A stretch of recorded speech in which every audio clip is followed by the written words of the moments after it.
صلى الله وسلم وبارك على محمد وعلى آله وصحبه أجمعين. So as we mentioned yesterday, before we began commenting on Bab al-Khawf min Shirk, the chapter regarding fearing idolatry, there were a few questions that we wanted to make sure that we answered, and matters that we wanted to make sure we understood thoroughly, so we could understand the chapter and the chapters that will follow. So one of the questions that we mentioned yesterday is, if a person committed an act of shirk, would he have to do it intentionally? And would he have to do it knowingly in order to be guilty of a shirk? And the answer is no. That a person, if they commit an act of a shirk, even if they do so unwittingly, if they do so without realizing it, and they do so unintentionally, they would still be guilty of committing a shirk. We do leave that against evidence by the statement of Allah subhanahu wa ta'ala, which He said, ذَلِكُمُ اللَّهُ رَبُّكُمْ لَهُ الْمُلْكُ وَالَّذِينَ تَدْعُونَ مِن دُونِهِ مَا يَمْلِكُونَ مِن قِطْمِيرٍ إِن تَدْعُوهُمْ لَا يَسْمَعُوا دُعَاءَكُمْ وَلَوْ سَمِعُوا مَا اسْتَجَابُوا لَكُمْ وَيَوْمَ الْقِيَامَةِ يَكْفُرُونَ بِشِرْكِكُمْ وَلَا يُنَبِّئُكَ مِثْلُ خَبِيرٍ. In this ayah, Allah subhanahu wa ta'ala says, He says what means, that is your Lord. That is Allah, your Lord, the one who possesses total dominion, total sovereignty. And those that you call on, those that you make dua to, those that you supplicate to besides Allah, they do not even own the skin, that little thin skin that covers the stone of a date. إِن تَدْعُوهُمْ لَا يَسْمَعُوا دُعَاءَكُمْ. If you call upon them, they do not hear what? They do not hear your dua. They do not hear your supplications. وَلَوْ سَمِعُوا مَا اسْتَجَابُوا لَكُمْ. And even if they heard you, they couldn't respond to you. And on the day of judgment, they will deny your act of idolatry. Allah called it idolatry, بِمُجَرَّدِ شَيْءٍ, just by calling upon them. He called the people who did that. He declared them guilty of what? A shirk. Irrespective of whether they did so knowingly, or they did so due to a misconception, they did so unwittingly, they did so because that's what everybody else does, and they didn't know any better.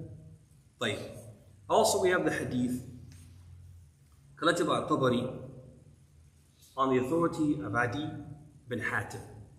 Adi bin Hatim radiallahu anhu, he was previously a Christian, wa aslam, he became a Muslim. قال انتهيت إلى النبي صلى الله عليه وسلم وهو يقرأ من سورة التوبة وسمعته يقرأ قوله تعالى اتخذوا أحبارهم ورهبانهم أربابا من دون الله. He said, I came upon the Prophet, he was reciting from Surah At-Tawbah, the 9th chapter of the Quran. And he was reciting the verse where Allah says, اتخذوا, talking about the Christians and Jews, they took their monks and rabbis as lords besides Allah, as deities besides Allah. فَقَالَ Adi, because he used to be a Christian, right? So he has personal knowledge, experiential knowledge. He said, Ya Rasulullah, inna lasna na'buduhum. He said, O Messenger of Allah, come on, we didn't worship them. We did a lot of things, but we didn't worship our monks and rabbis. He rejected the idea that they were guilty of what? A shirk, as it related to what? Their monks and rabbis. فَقَالَ صَلَّى اللَّهُ عَلَيْهِ وسلم, he said, أَلَيْسَ يُحَرِّمُونَ مَا حَلَّ اللَّهُ فَتُحَرِّمُونَ وَيُحِلُّونَ مَا حَرَّمَ اللَّهُ فَتُحِلُّونَ. He said, isn't it the case that they used to they used to declare illegal what Allah made legal, and you accepted that. You declared the same things illegal. And isn't it so that they legalized things that Allah made haram, and you declared it legal? You gave them absolute authority to make legal whatever they wanted, and to make illegal whatever they wanted, and whatever they did, even if it went against what Allah said, you followed them in that. He said, yeah, we did that. Certainly, we did do that. He said, فَتِلْكَ عِبَادَتُهُ.